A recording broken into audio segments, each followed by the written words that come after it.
Yeah, welcome to the Whiners. This is the premiere episode, and we are in the usual time slot of Ask the Inspector.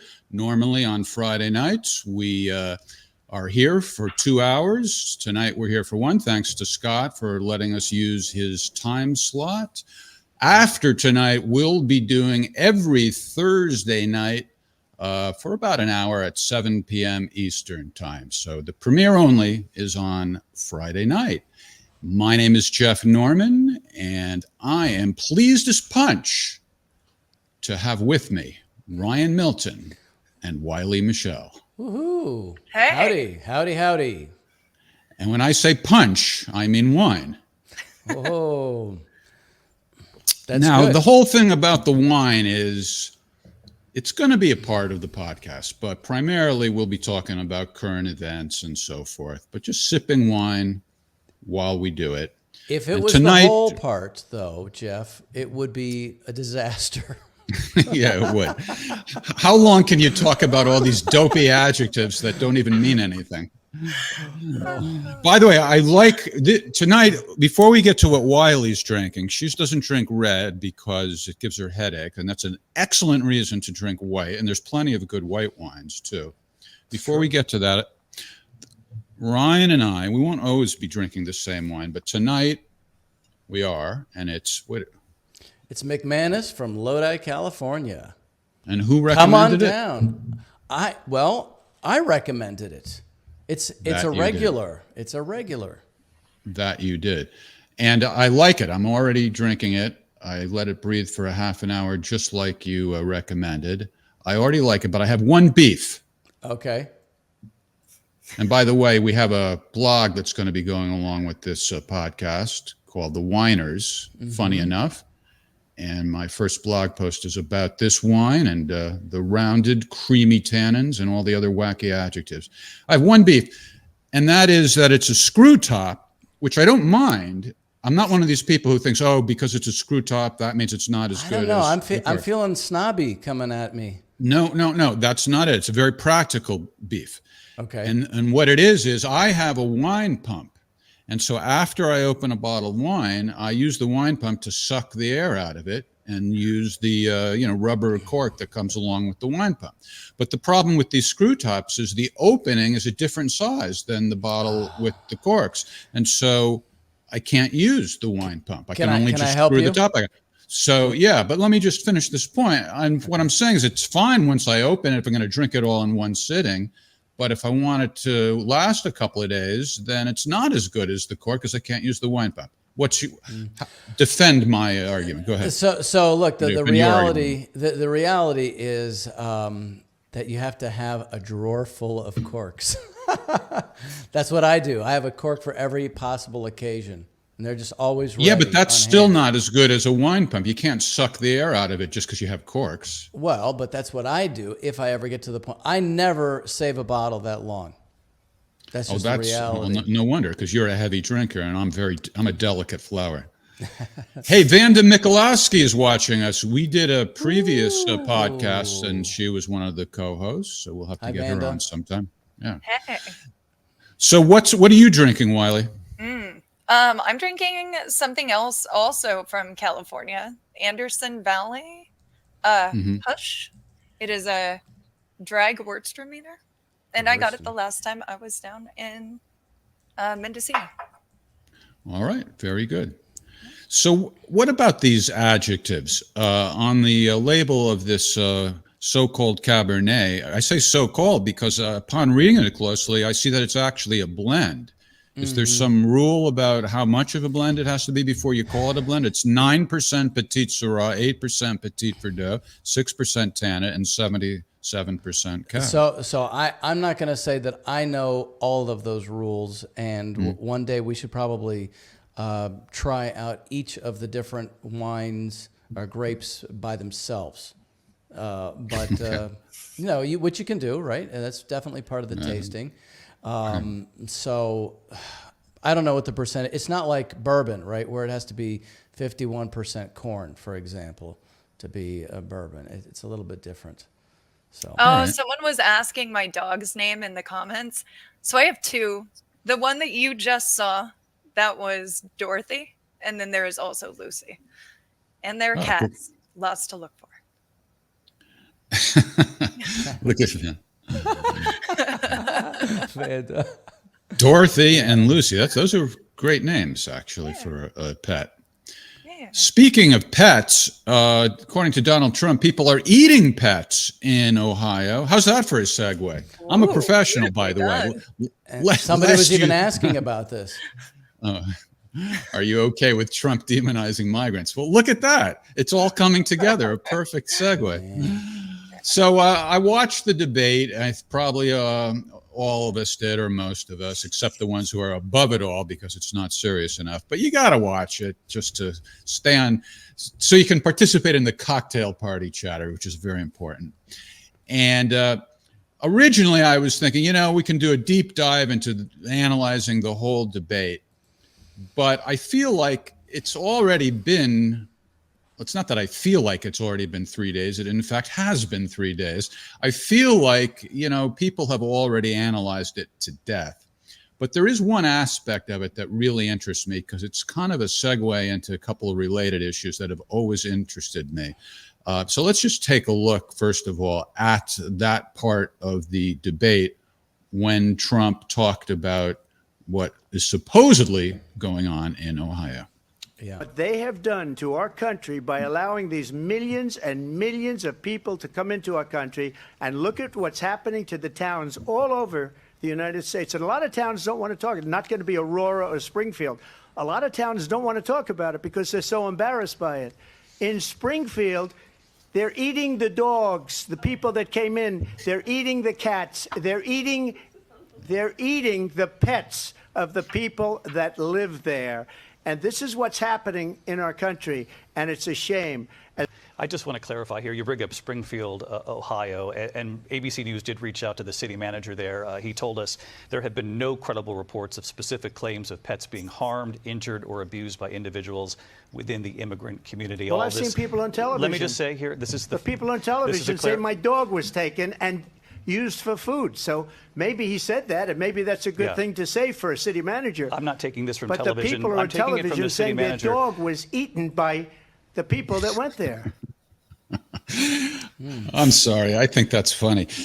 But the other thing that's interesting is the way the moderator, in quotes, corrected Trump. I can see the wheels turning in Wiley's head already. Yeah. They're always turning. Come on. Yeah.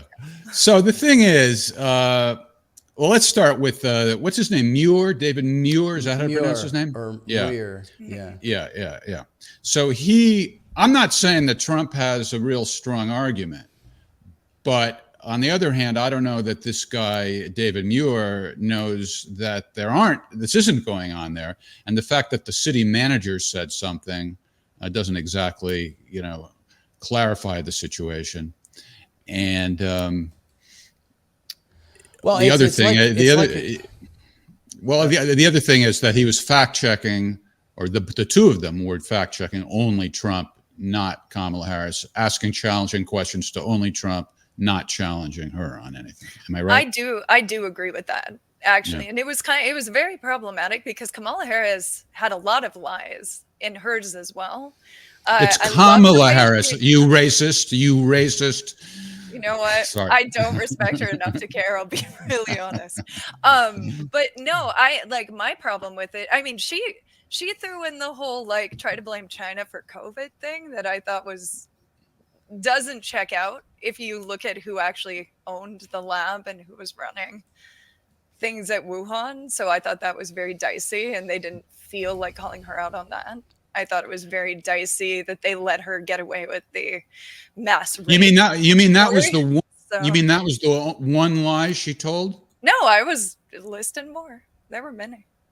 No, I thought they both lied quite a bit, and both made nonsense arguments so much of the time that it was almost like I don't even know what their issues are, because each person was actually just lying about the other one so much that it was like, what are you even talking about? It was like a conflagration. They were hitting so many different things at one time. So probably the eating the cats and pets and so forth, and Springfield, Ohio, which I have something to say about Springfield, Ohio from today. It's like all at once. It's just a big mashup, but you don't actually get a clear idea of anything about what's going on that is good or bad or anything. It's just chaos. Or what their policies are. Like, if the whole thing becomes a discussion over whether or not people are eating dogs in Springfield, you have not accomplished. Well, hold on. No, I think it's quite clear that Trump's policy is that he is opposed to eating pets. Look, speaking of which, hold on a second. I just got this new cookbook, How to Walk Your Dog. I'm just saying it's got some recipes in it. All right, this is why I think the memes are funny, and I want to actually subject myself to a test and ask you two to help me, and maybe the audience too. Okay. Because I have this sort of pet peeve that I've been harping on for years, and it's about comedians relying on false premises. I think comedians get too much credit for being these bold, brave truth tellers. And what's really going on most of the time is that we are mistaking their willingness to say anything, even if it's embarrassing or controversial, very personal. I think we are mistaking that for being truth tellers. It's not necessarily the truth. It's telling the truth is not the same thing as talking about sex or intimate stuff or controversial things. I think in general, their top priority is to get a laugh. And my pet peeve is not just that, but that they often, in relying on a false premise, will essentially smear the target of their joke. And it kind of borders on defamation, even though it doesn't usually rise to the legal standard of defamation. But for the same reason that defamation is a crime, which is that we as a society feel it's immoral to harm somebody's reputation with a lie, I think it's also harmful to do it when it's a joke. And the fact that laughter is involved shouldn't get anybody off the hook. So that's kind of one of my pet peeves. But the reason I'm bringing up, well, maybe I'm kind of a hypocrite, is that I don't think necessarily that this pet eating thing is the truth, yet I still find the memes funny. And I want to talk about it with you guys, but let's look at some of these memes. I guess the reason I think it's funny is I'm not so sure. I mean, I get that the Haitians are being accused of eating their pets. I'm not so sure how many people believe it. What I think is funny is that it's like being presented as an issue, and that Trump is the savior of their pets. I find the one with the Haitian people chasing him to be very problematic. However, I will say I don't care if people want to put images of Donald Trump holding ducks. I think it's like that. Who cares? Like, right. Fine. Well, I mean, there's an edginess maybe to it, and it's a rallying point, but or a something to rally around. But it's a sort of a something, to your point, that is no point. Yeah. I hear what you're saying. Yeah. Yeah, I don't know. I just no Haitians in that image. Yeah, again, when they don't do that, then it's like, well, that's just funny. If you want to make your whole campaign after Vance said that, like, he doesn't want cat lady votes or whatever his weird comments are. If they want to go in another direction and have cute cats in there, I don't care. Well, so Candace Strike says defamation isn't a crime; it's just civilly wrong. Is that true? It doesn't really change. It doesn't really change. It depends on the country, actually. I think in that instance, yeah. Maybe Candace Strike is from Canada. I don't think it changes my point. It's still, the state can still punish you for it, and the reason is still the same, whether or not it's technically a crime. So, yeah. I mean, this actually calls into question the millions of cat videos out on the internet. Are they even real, or are those just actors? This is the cat actors. Now, my whole view of what's going on now in the world is changing. All right, so there was never a video that was any evidence of any of that stuff happening. Right. Well, that's what we should.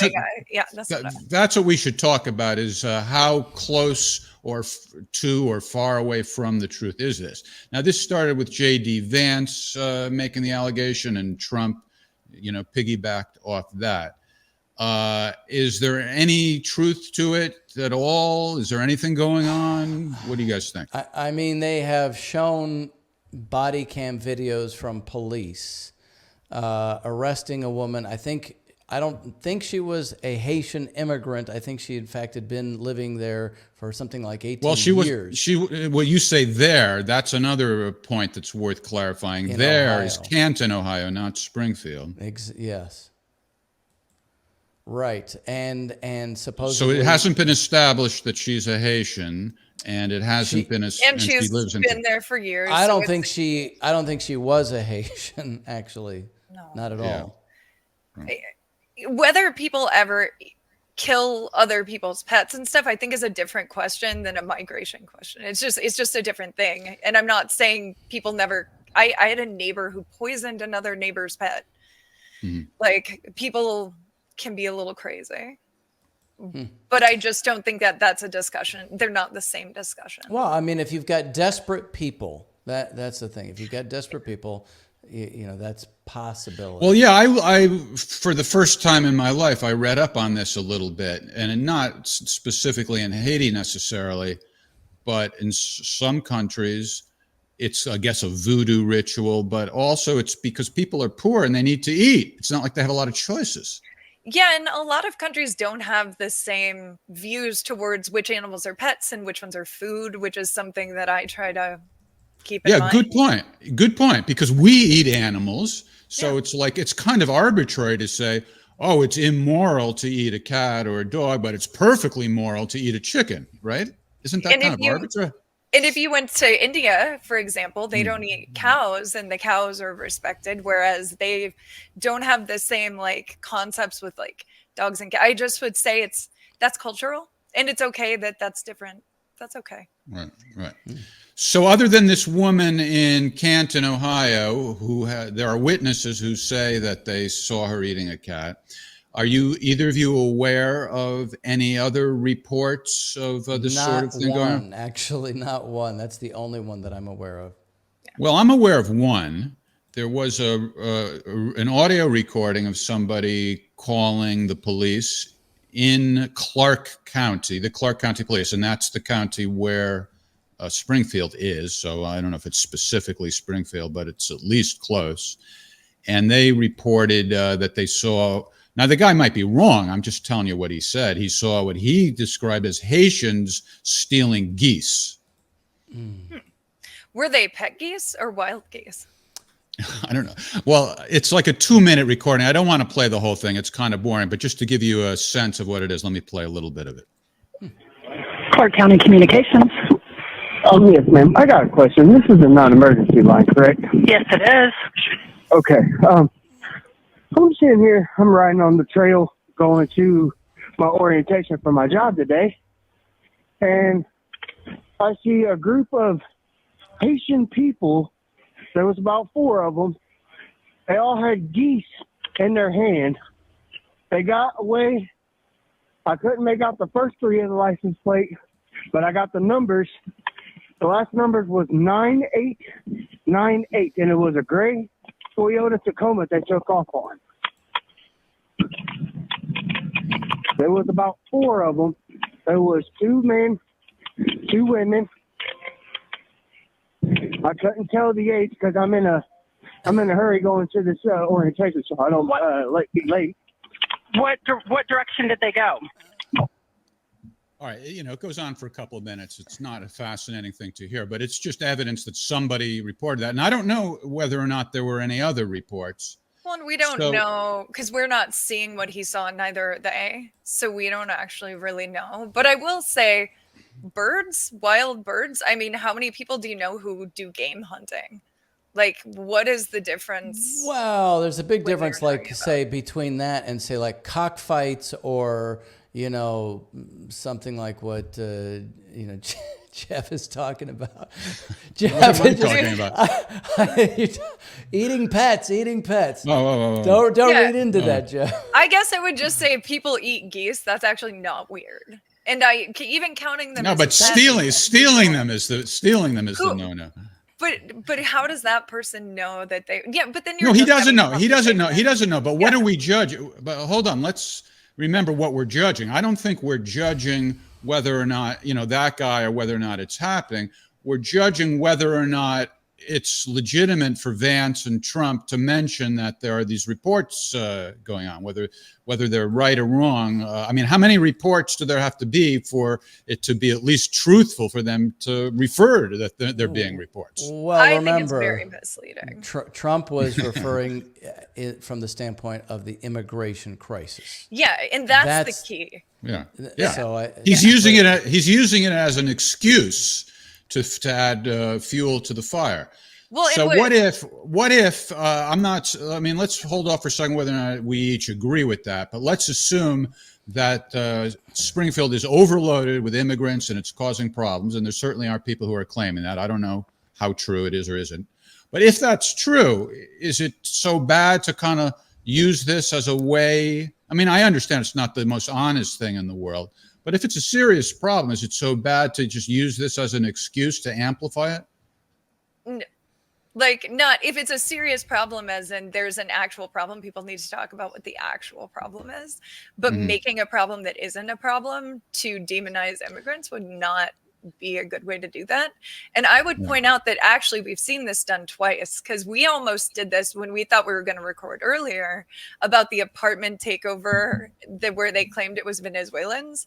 I just want to highlight that these are both countries where we are currently in the process of overthrowing their governments. And the United States is actively trying to undermine what is occurring in these countries.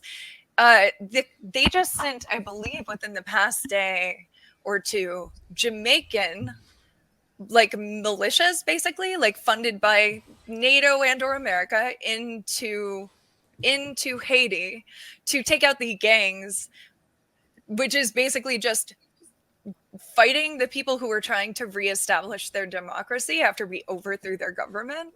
And so I would say the narratives tend to go in parallel to people we're targeting. I think that's really twisted.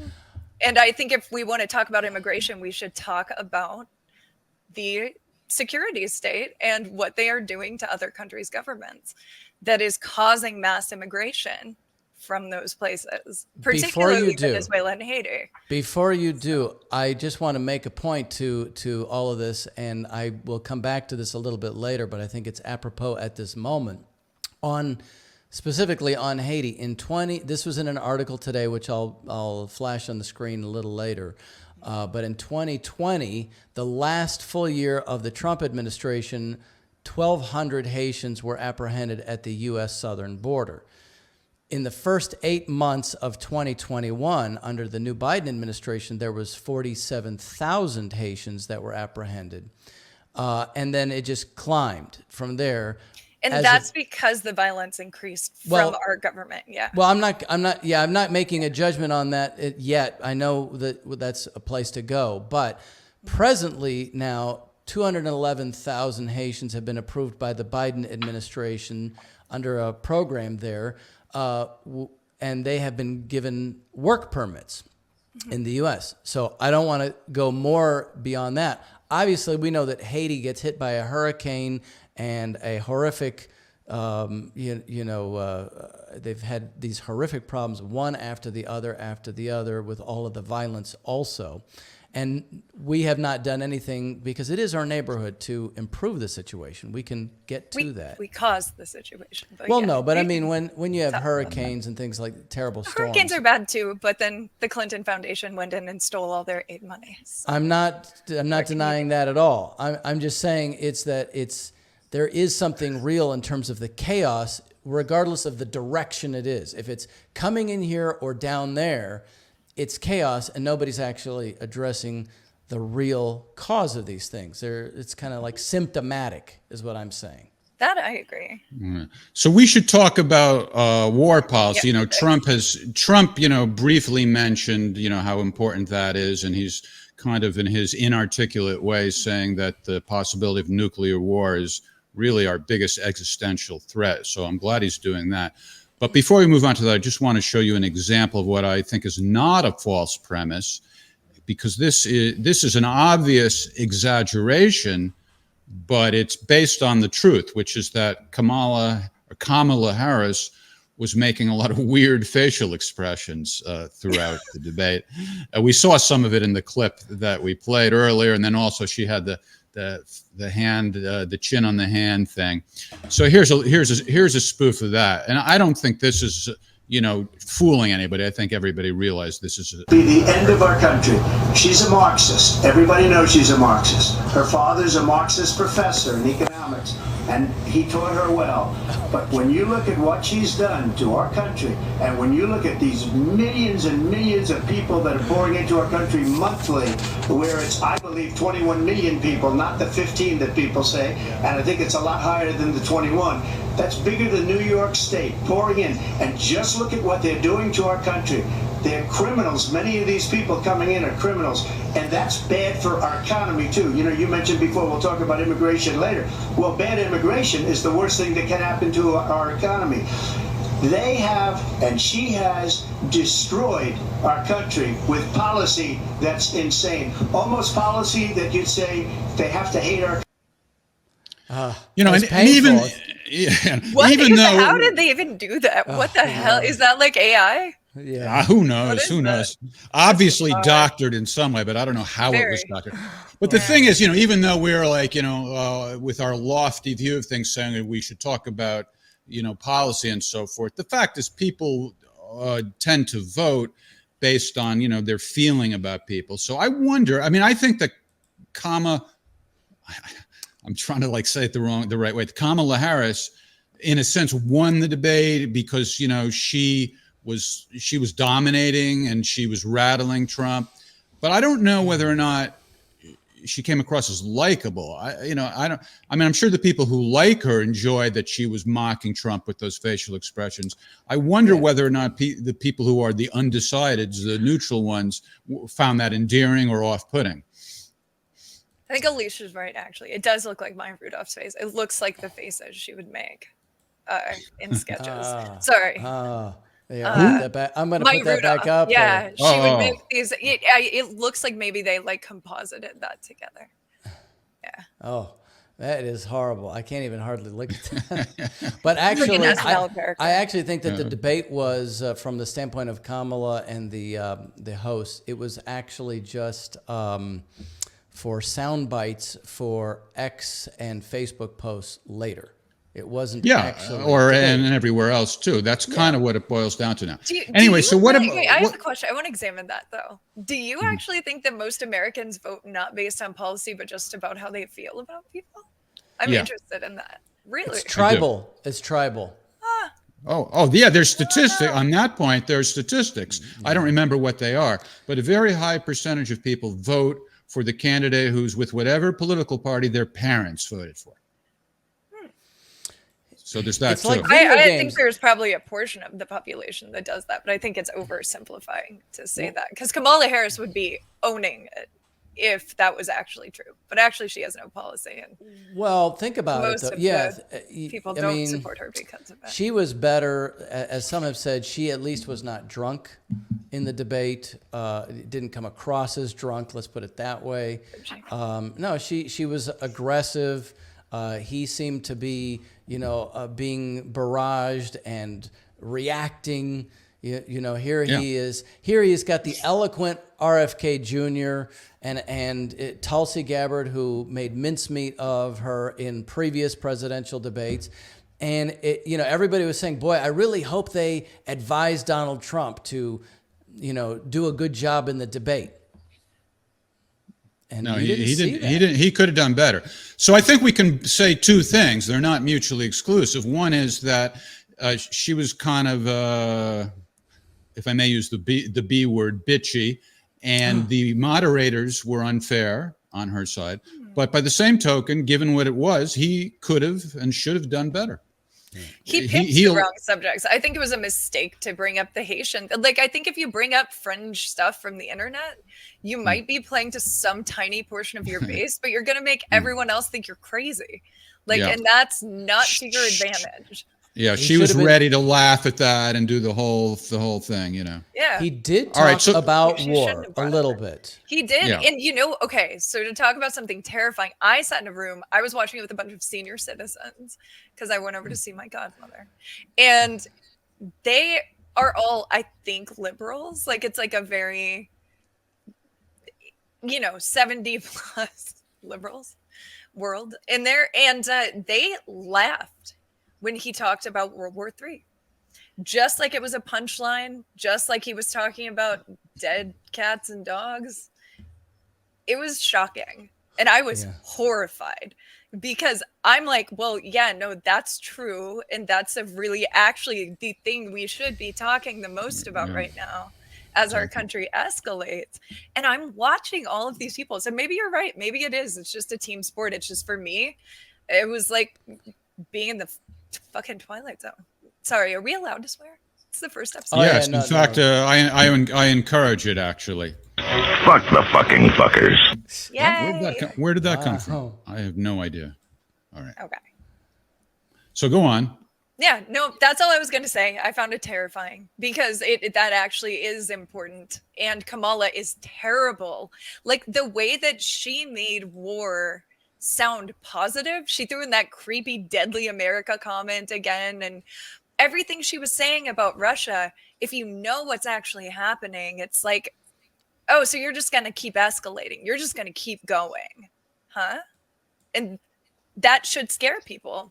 But it doesn't seem to scare a lot of the liberals I'm listening to. That's all I'm saying. So what should have been said about war? What's your take on war policy?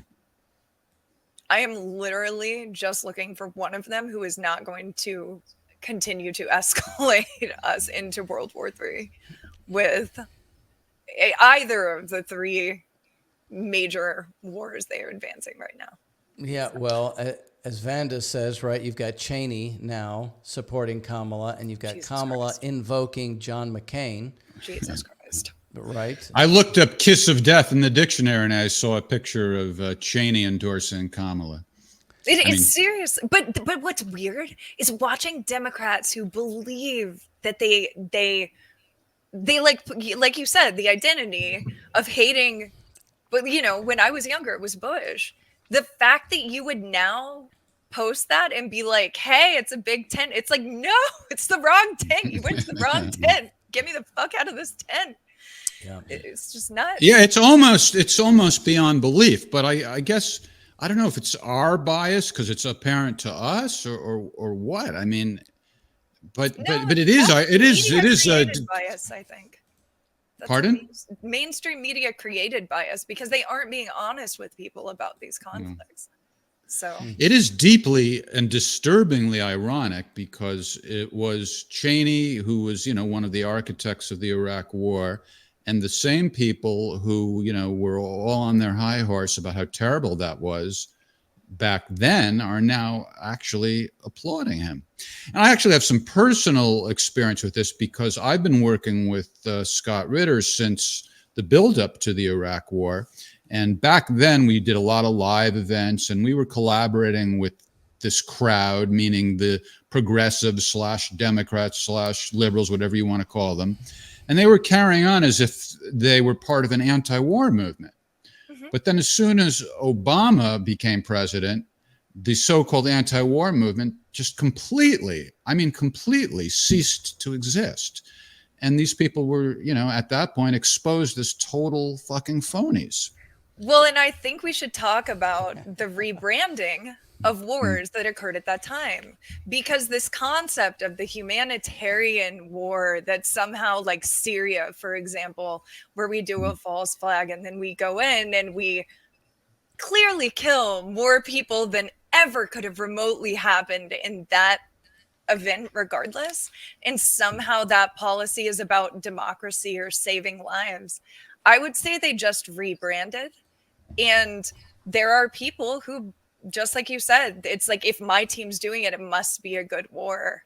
And that's psychotic to me. Well, I mean, I've never been in that camp. That's the issue of free speech for the way that people think, actually, is that they're for free speech for their view. Yeah.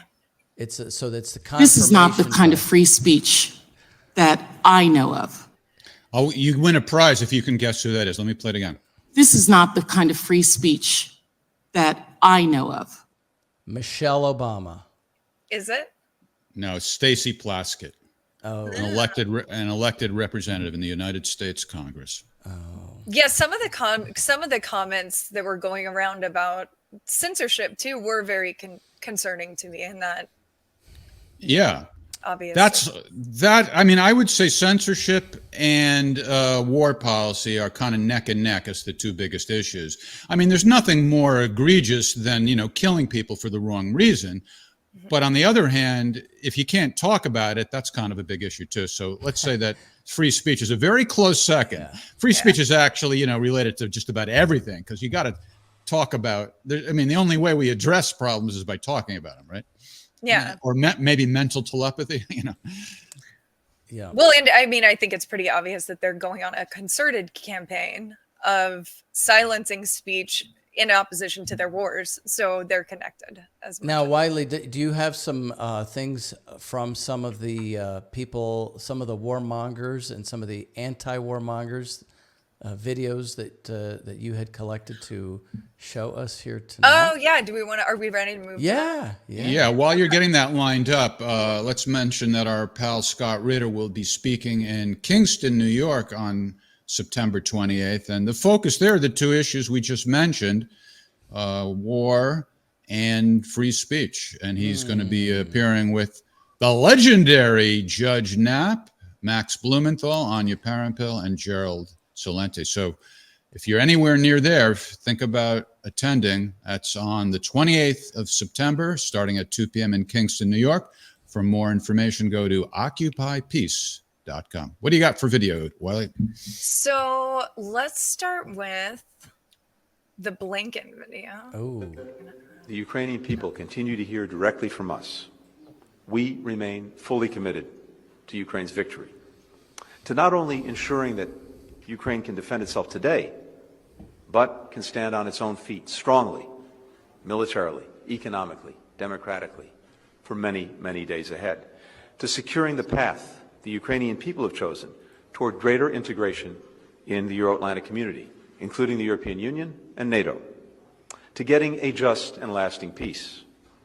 The bottom line is this: we want Ukraine to win. Support for Ukraine will endure because it doesn't depend on any one country, any one party, any one election. Our message, our collective message to Putin is clear.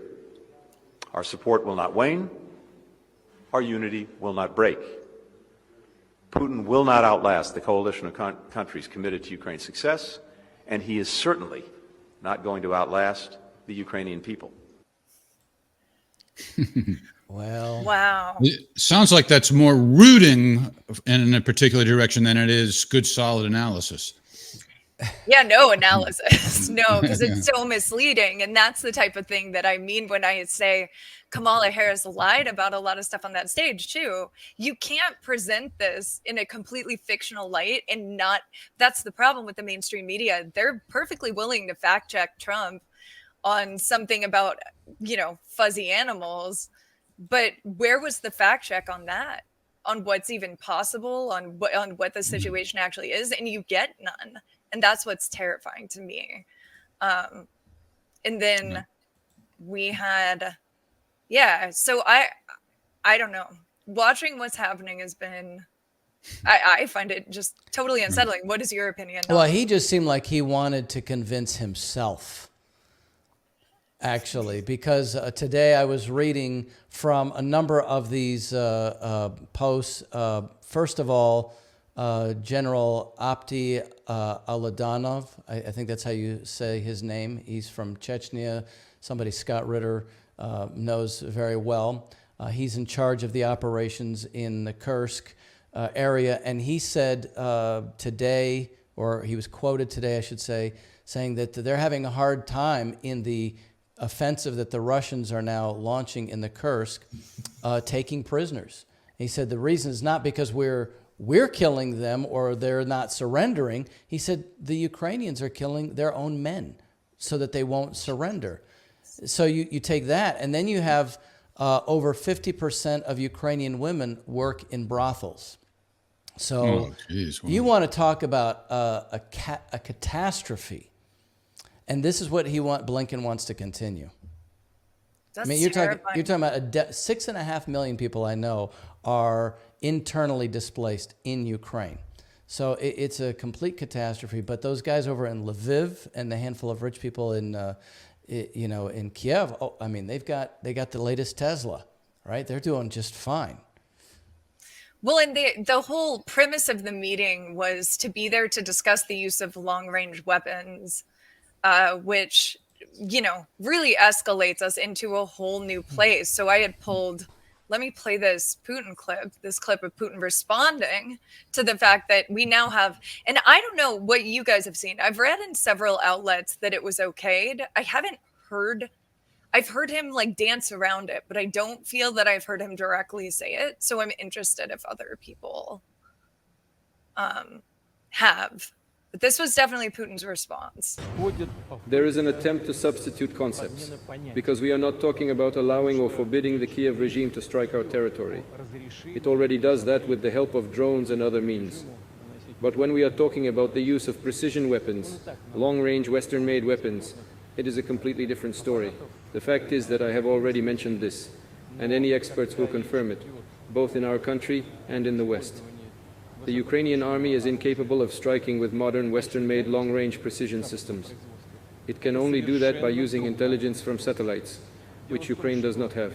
They get the data only from EU satellites, or from the United States. In general, from NATO satellites. That's the first thing.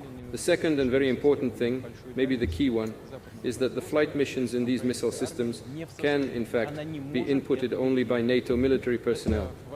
Ukrainian servicemen cannot do this. So it's not a question of allowing the Ukrainian regime to strike Russia with these weapons or not. It is a question of deciding whether or not a NATO country could be directly involved in a military conflict.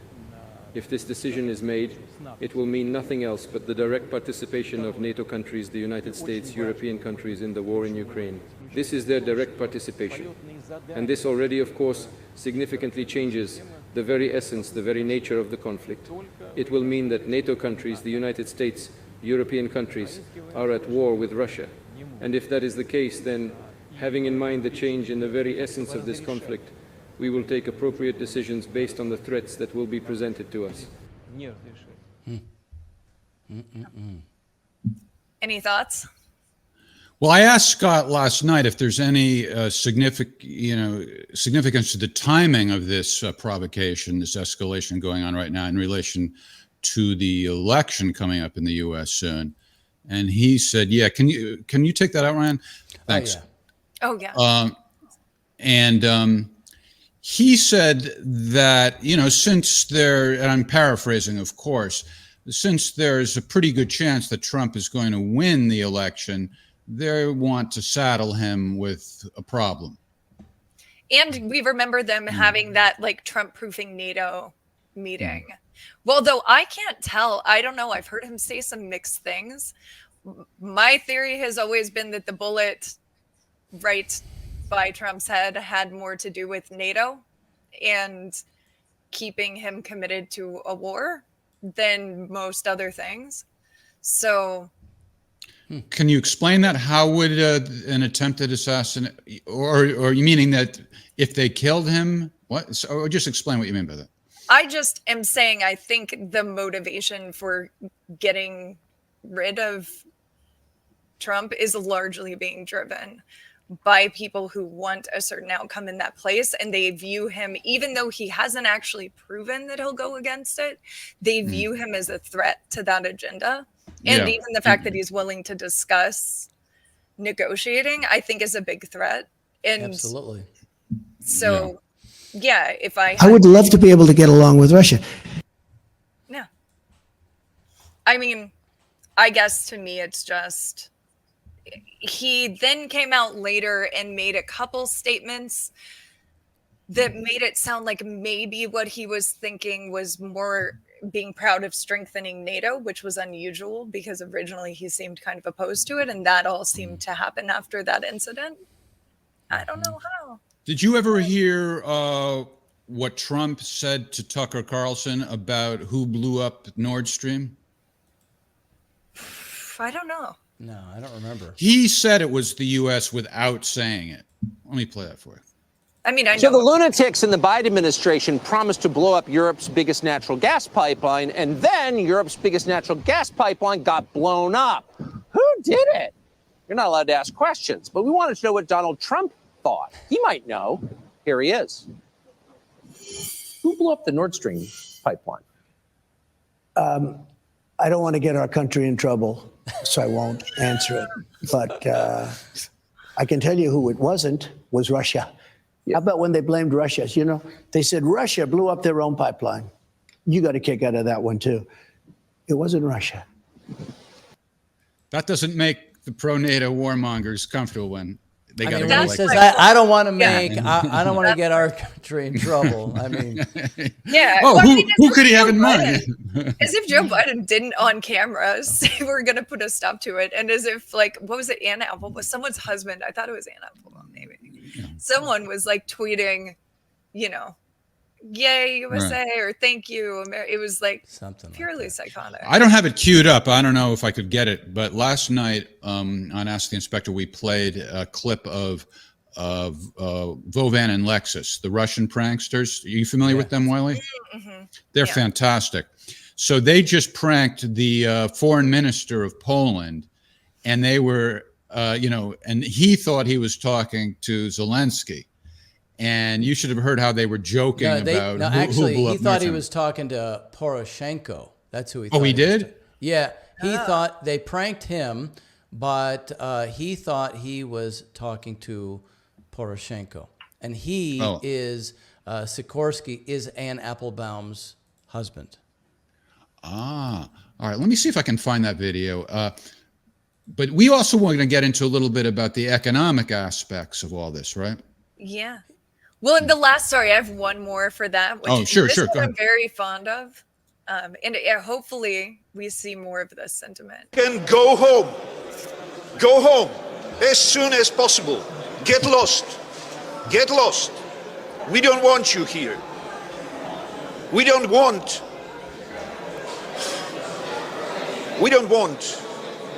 Polish people paying and dying for your wars. Thank you very much. I thought that was very well said. And, yeah, absolutely. Yeah. And I respect it. So, Indeed.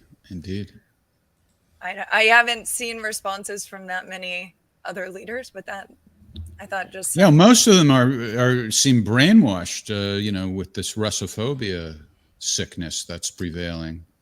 I think there's long-term racism already, but then there's also a lot of governments that we've been involved in installing and putting in people who specifically would be hostile to go along with this, and that's a long-term project.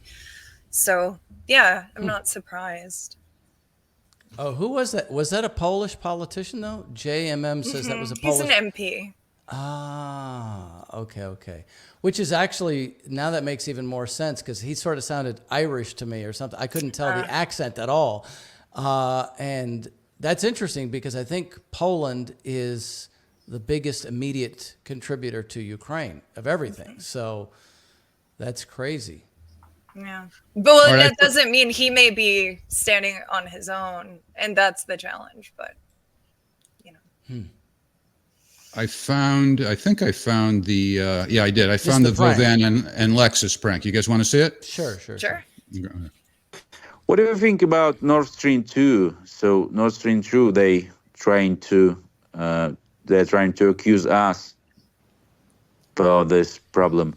But both of us know.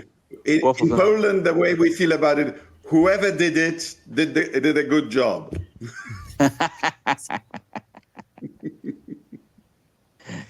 And we now know that the Americans had advanced knowledge of it. Yeah. And didn't stop it. But you know who was the people who tried to explode it? I know. We have our suspicions. We read the newspapers. Yeah, I know.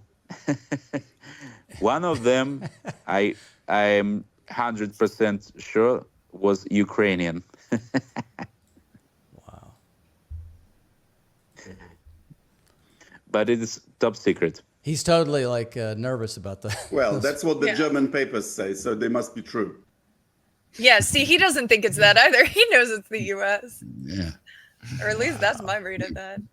Vovan and Lexus are great because they really give you a glimpse of people that you would never see otherwise. Because these people really think they're talking to Zelensky or whomever, and it's just such a rare thing. It's amazing. They're really good. Wait, they said he was talking to Zelensky? That's Well, that's what I thought. But Ryan, you think it was somebody else, another Ukrainian official? Yeah, actually, because somebody else. I think he was the first one that came in after the Maidan. It's weird. It's a weird premise in terms of their comedy to ask someone who would probably know that question, but act like you don't. Like, do you know what I mean? Like, they're. Oh yeah. He's joking about it like he doesn't know. But if it's Zelensky, he would know. And he wouldn't joke about it. Well, I've heard various pranks, and their impression of Poroshenko and Zelensky sound very similar to my ear, but what do I know? Man, I don't know. I don't know. Anyway, if you guys want to check them out, they have a Rumble channel. Just search Vovan and Lexus. Forget their URL, Ryan. It's too complicated. All right. That's one thing. They need a citizen chef to give them a little counsel on that to get a URL that's memorable. But, you know, it's ridiculous what their URL is. Just search Vovan and Lexus. And as I said last night, you got to be a little bit patient because in order for this to be believable, they can't be just pushing at ridiculous things every step of the way. So it's kind of like, you know, you have to be a little bit patient to get to the gems and appreciate how they're luring these people in. But there are gems if you're patient and you sit through it. Exactly. I don't know. So I put up that comment. I don't trust any of those stories, and I think that it's a cover. So yeah, that's what I'm going to say about that. I don't think. Yeah, multiple stories have come out and all of them had evidence. See, that's why I don't think it was Zelensky either, because he would have had to been. No, it's just, it's not even like, it's just that it doesn't even make sense. Like these people, it's not going to be like, if I say Joe Biden did it, I mean Joe Biden ordered it. I don't mean Joe Biden did it. So the idea that Zelensky or Zelensky or any of these top people. He said we were going to do it. He said we were going to do it. He said we were going to do it. You know, that's it. That's all you needed. So exactly. I remember. I wish I had that clip ready, but I remember exactly what you're talking about. Yeah. Exactly. So what would life in America be like if we spent money on doing good things to improve life here instead of on war? Well, there's a few things I want to mention on that. However, just jumping to an earlier comment I made, this was the original article. There are now about 50% of Ukrainian women working in brothels. That is the article. You see that in so many of the conflicts we go into as well. This is the impact so broadly because you ended up with a really similar thing in Vietnam. You end up with a similar thing. And I mean, Libya is basically like an open air slave market at this point? It's possibly so. Yeah, I actually don't know. Now, in this vein, though, because obviously you're talking about the chaos of the war. Last night on the special episode of Ask the Inspector, Scott was asked about Star Wars, laser weapons, and I don't remember exactly the context of that. If he was saying that the Russians were going to use it, or if the NATO forces were going to use that. And now I was rushing to try to get this on for the show because I'd already read up on this article, and this is actually kind of cool. There's a very short. Yeah, that's what I just posted, Tauntaun99. I just put that up there. So anyhow, this article is very interesting, and it does get to the question of economy. Very quickly here, Scott was talking about the massive amount of power. Here's actually the one of the U.S. ships shooting down a drone using a laser. I'm going to play that again. The thing that's interesting is that it took, Scott mentioned this, it takes about 15 seconds, and it requires about the equivalent power of what is on a Nimitz class or Gerald Ford size supercarrier to create the power to shoot that beam for 15 seconds to take out a drone. So, and I think of that as an interesting thing because we're spending money supposedly on all kinds of game changers, right? Everything for Ukraine is a game changer. The F-35 is a game changer. Now we're pouring massive amounts of money to upgrade our nuclear fleet. I don't think you call it a fleet, but all of our nuclear weapons from the old Minuteman III days. And always the question is, and this is where Trump could have done much better in the debate, is the question of our economy. So just a little bit, I was looking at this, and there has not been an update to the U.S. infrastructure report card since 2021. This is the cover of it from the American Society of Civil Engineers. And this is the best thing right here. For the first time in 20 years, our infrastructure has now gotten up to a C- from a D+. So they say we're now heading in the right direction in the economy. And that is the right direction. What is what are they using as a category? Can I just ask, like, is it like if it doesn't fall down, like what constitutes C+ level infrastructure? The water, the quality of water Like how for the United toxic? States. Oh. Yes. So good. the question of our infrastructure, our roads, our transportation system, everything, right? So all of that is included in that whole thing, and that's where we're failing, and that's why this article, which I quoted from earlier, about Springfield, Ohio, where I mentioned that you have all of these Haitians coming in. This is actually, Jeff, you know the author, but this article came out today, his opinion piece in Newsweek, that Springfield is emblematic of America's immigration death spiral. Now, the video, which is the woman's face there in the middle, is about eating cats. But the whole article has nothing to do with eating cats. Actually, what they're talking about is how Springfield has lost 30,000 people in the population there. And of course, he doesn't talk about the whole opioid addiction or anything like that. But what he does talk about is that all of these factories are now bringing in lots of workers, Haitian workers, and they're great, and they're on time. They do their work. Everything's hunky dory. Here's the catch. And all of the comments, there's like 400 or 500 comments saying, you're anti-immigrant, you're racist, and all this. These people are getting paid minimum wage. They're not getting benefits or anything like that. So it is exactly it's the same looting process of Americans. It's like bringing NAFTA. Remember NAFTA? And we're going to outsource all of our factory work, and then we're just going to bring it in. The prices didn't drop, by the way. Things probably got more expensive because the margins were able to get broader. So we were still paying like the iPhone, or probably the iPhone should cost like $5,000 or something like that if it was actually made here by skilled workers as opposed to where it's being made. But this is the thing that Trump should have talked about. He should have said, look, these workers, they're getting mistreated. America's not actually growing. I'd like to talk to the author at some point and find out a bit more about what this implies. But it's not just in the United States. Scott mentioned this last night. VW. All of those NATO countries, how in the world are they going to build we're going to be eating cats. Well, I don't know if he said it in the debate, but Trump does make this point in his very inarticulate way when he says stuff like, "Oh, they're taking black jobs," and then they mock him, for phrasing it that way. And that actually is real, which was unfortunate because it is true.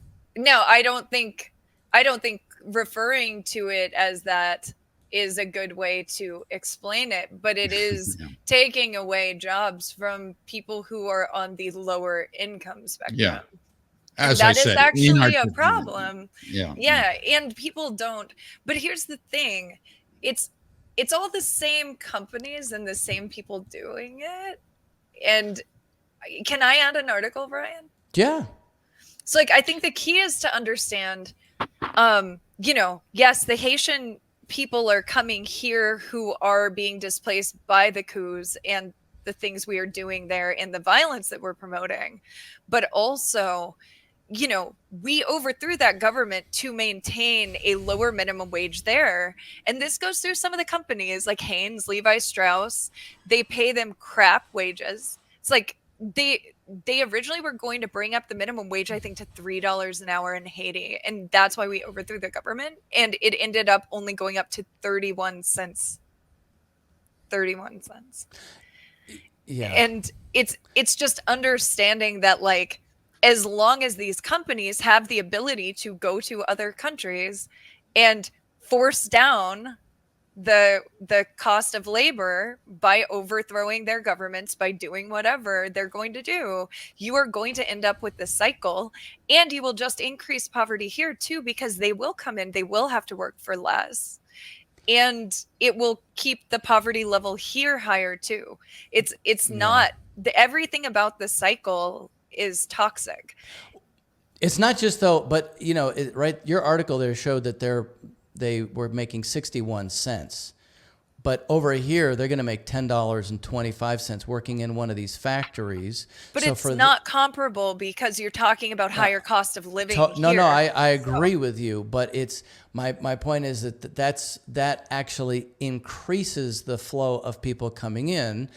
Think about after World War II, we did have a plan to rebuild Japan. And it, I guess the whole Marshall Plan idea in general was to begin rebuilding places. Now, I sort of want to not talk about the Marshall Plan because that gets complicated.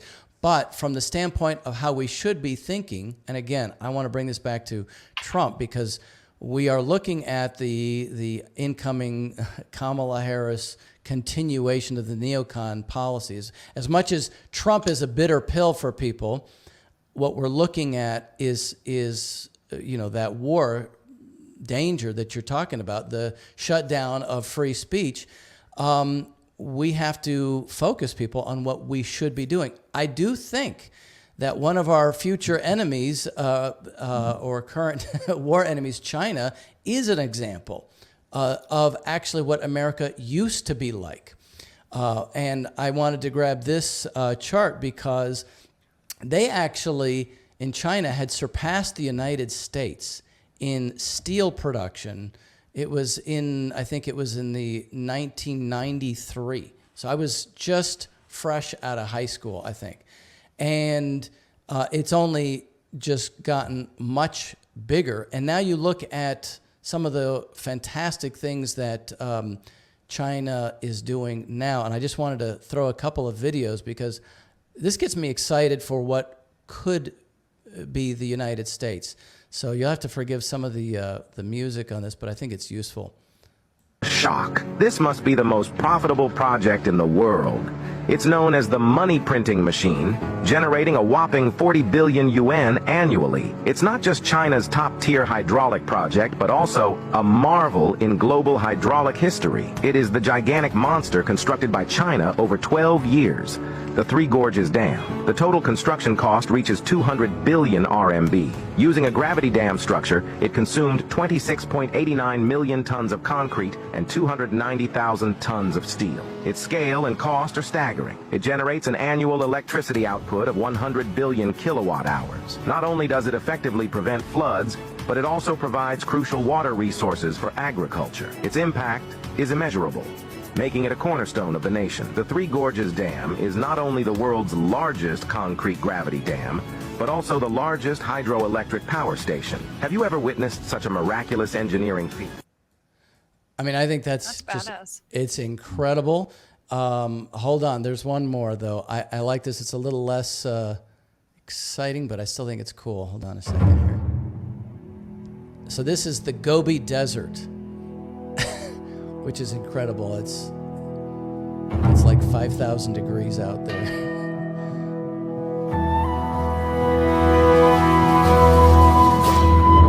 So I'm going to turn down the volume and talk over it. So I think that China launched their high-speed rail industry in about 2008, okay, and with some help from the Germans. And now they've completely overtaken.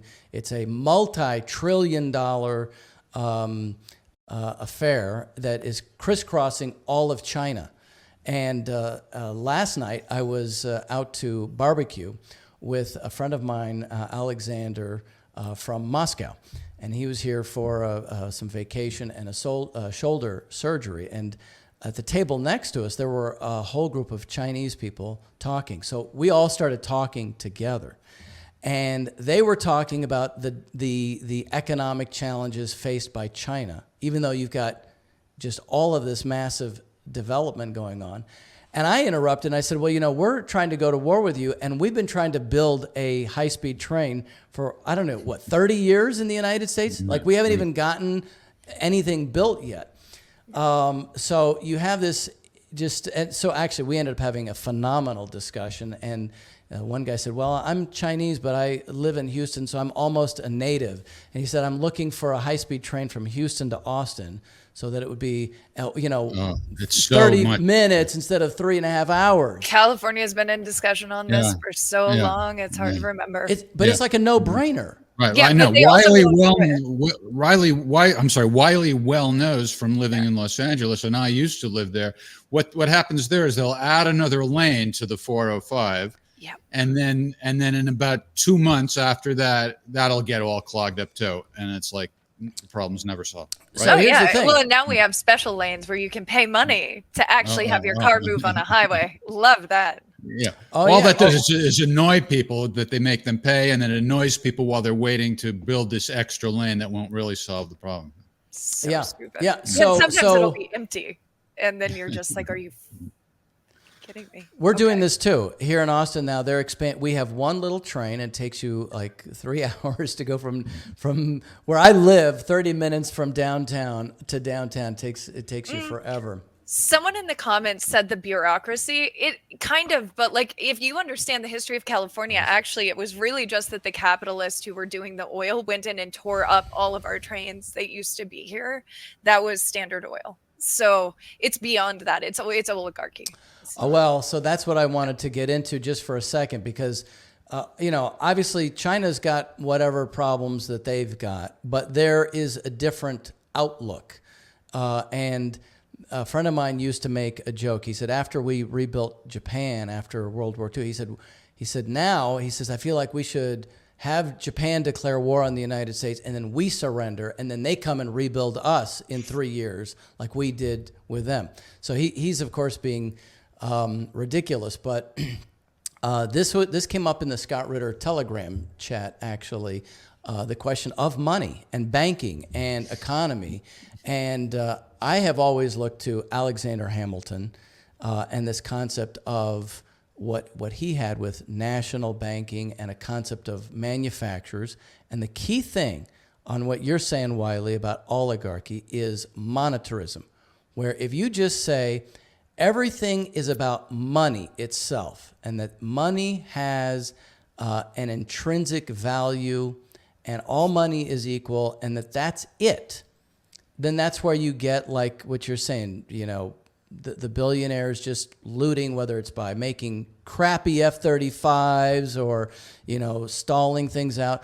But in Alexander Hamilton, and I think today in China and increasingly in Russia, in his writing, he said that economy, the essential principle, was a physical system of productivity. and that the primary measure of value is not capital, but the ability of the citizens to make creative discoveries of principle, and then increase the quality of the labor, make it more efficient, make what people did better. And so what you're doing then is increasing people's ability just to contribute to making the overall economy, which we live in, better. And profit is kind of like a side effect of that, as opposed to just making money for the sake of making money. I don't know if that made sense, but no, it totally does. And if you outsource everything, which is what oligarchs in America have been focused on for a very long time, then you're not going to have jobs here, which is the problem. And that's why I say that cycle, when you look at Haiti, Haiti is a great example of our oligarchs wanted cheap labor, so they crushed their ability to have good wages at home, which then sends the people here to the place where there are no jobs, because all of those jobs have been outsourced to the places where there's cheap labor. It's a cycle, and it's a nasty cycle. And Russia is a great example, because once they sanction Russia and they have to move stuff back home and they start building stuff, their oligarchs bring their money home and invest at home. What do you know? Their economy is doing better. And China is doing this. It's a pairwise thing where they're working with those countries. They used to, even again, Scott mentioned this last night, the debt bomb or something like that. But in fact, what happened was the countries wanted the technology, they wanted the training, and sure, take our raw materials in exchange for giving us the ability to develop ourselves. It's a fair system. People in Haiti wouldn't come to the United States except as on vacation if there was something happening in Haiti that we could, certainly with our wealth, encourage. And that's what BRICS is all about, I think. I'm a little mixed on trusting us to encourage things in other countries. I'm saying us as Alexander Hamilton. Us as Alexander Hamilton, not us as what we are today. But we have to deal with what we are today. So that's the challenge. We do. Got to go back. But I do agree that, building things at home is great. And I think it would be beneficial to the rest of the world if we stopped doing things to drive down wages for cheap labor for corporations to take our jobs elsewhere. I do agree that that's not a good thing. So the key is, and I want to have a toast, Donald Trump needs to talk about real things. Donald Trump needs to talk about real things to Jill Stein for me. Yep. I will be voting for Jill. Well, Jill. Well, I think if they win, I should get all the credit. And if they lose, I should not be blamed at all. Okay? There you go. No, August 17th. Ryan, this wine is great. Thank you for the recommendation. You like it? Yeah, it's great. Right. I'll pipe down about the problem with the wine pump in the open. It's really good. It's really good. Well, I just want to say one thing about this wine is it has chewy tannins. There is a little bit of a creamy yet charcoal quality. Well, what it actually says on their website, it says dark garnet in color. Garnet, by the way, is a gemstone, which is not always the same color, but whatever. Dark garnet in color with a bouquet full of blueberry, blackberry, and black cherry notes, and a hint of smoke. Medium bodied on the palate with juicy black currant and black cherry flavors. It finishes with rounded, creamy tannins and a hint of mocha. Who among us haven't on occasion finished with rounded, creamy tannins? Sometimes a little prematurely. Whoa. All right. Kids, all right. Watch out, kids. Good thing we're vegan. I literally have no idea what any of that means. Notes. Notes is I always see that coming up in relation to wine. What are notes? Little flavor. It's the subtle flavors that you might catch on different parts of your tongue. Can I be the one not snob at all? The opposite, whatever the opposite of like pedestrian, the wine pedestrian here. The it alky? drives me You can be crazy. the alky. No. I don't drink that much. I'm not taking alcohol. But no, as someone who has lived in California for a long time and had to go to a lot of these wine tastings, I have to say this wine is very good, and I don't care about the descriptive terms used to describe it. Good is great for me. Tastes great. It's good. You can be the pedestrian one, but you have to share that with me. You have to share that role with me. Did you get the feeling I was reciting these adjectives as if I even know what they mean? No, I appreciate that there are two of us who are not. Yeah. But we are using wine as sort of an entree into a way to recruit people who hopefully will get on board with some serious issues along with us, and we're calling it a Civil Knights movement. And you can follow us at civilknights.com. The idea is, as long as you out there are drinking anyway, you might as well try to solve some of societal problems while you're drinking. Yeah, you can drink water. You can drink water too. It's all right. It's all right. That's my first mess with where the wine might have been affected. Let me just say, I had one more thing I wanted to wrap up on the thing you were saying before we wrap out completely. Is that terrible, or were you going? No. I was just going to say one thing is that the creamy tannins is not a good description for this wine, because creamy has to do with a malolactic fermentation process, and you typically have. Thanks for making it more accessible. So yes, I'm right with you, Ryan. Ryan can be the wine sommelier, and the rest of us will be. Yes, you can. Poor people. Also, it's like Los Angeles time, so today we did it later, but a lot of the time when we're going to be filming, it's going to be like 3 p.m. Yeah. All right, you wanted to say one more thing, or was that it? Yeah, I was gonna throw in one article just to highlight because we're talking about the failing infrastructure. Is this the right one? Sorry, I'm trying to look. I'm saying we should do what China's doing and start building everything. But what we're doing instead of what China's doing, hold on. Wait, no. Did it only do one page? There it is. Go to the bottom. There it is. Okay. But instead, what are we doing? We're spending $1.6 billion of our money to come up with anti-China messaging. And let me tell you how much that's not going to rebuild our infrastructure or make anything other than make work jobs for a bunch of feckless people who will say whatever the state wants to shit on China. It does not seem like the way we're going to catch up in manufacturing. Not the best use of our money. Thanks. True. And let's not ban TikTok. Let's not ban TikTok. Yeah. I love TikTok. Where else would I watch my dog videos?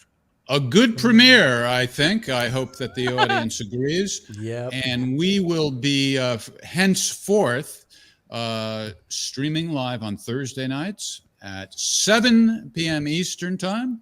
Mm-hmm. And hope that you enjoyed our premiere, and we're open to constructive criticism, but be gentle, because Ryan is very, very sensitive.